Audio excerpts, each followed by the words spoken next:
Okay, my first seizure was on Memorial Day in 2004 when I was eating dinner, and all of a sudden, out of nowhere, I made the weirdest sound I've ever heard in my life come out of my throat. My hands went up like this, and then all of a sudden, next thing I know, I'm on the floor and EMTs are standing over me, and I basically wanted them to leave me alone, but I had had a seizure, and so they took me down to the hospital in the ambulance, and that's where I was diagnosed with epilepsy.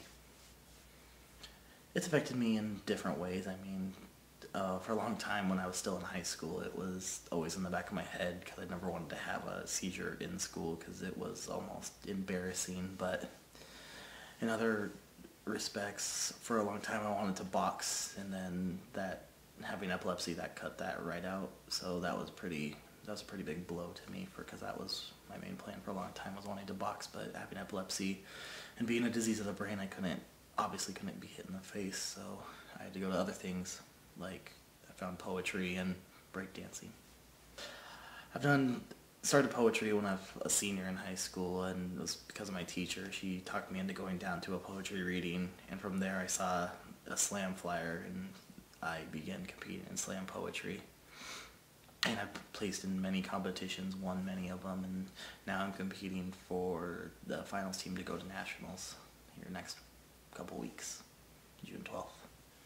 I have written a couple pieces now about epilepsy and performed a couple. I won one competition with one of them, and I have yet to perform my other one, so we'll see how that goes. I think about my mom doing this run. I think it's just something that's very intense and very cool. I never suspected my mom would have that much will and fortitude. I mean, she made 75 miles first, then she conquered 100 miles, and then she did 135 miles, so now she's going all the way back there to go back up to Mount Whitney at the bottom and come back for 292 miles.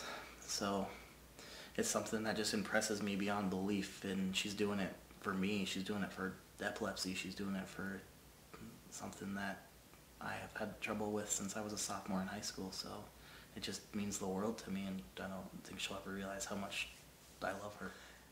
Yes, I believe this can bring awareness to epilepsy. I've met a lot of people who know what seizures are, but they have no clue as to what epilepsy is, and something this big and monumental can bring a lot of attention to it. It's not something that you're just sitting outside asking for money. It's someone putting their body through hell, basically, to prove that this needs attention. It's not just something that should be taken lightly. It's a disease, and it affects a lot of people.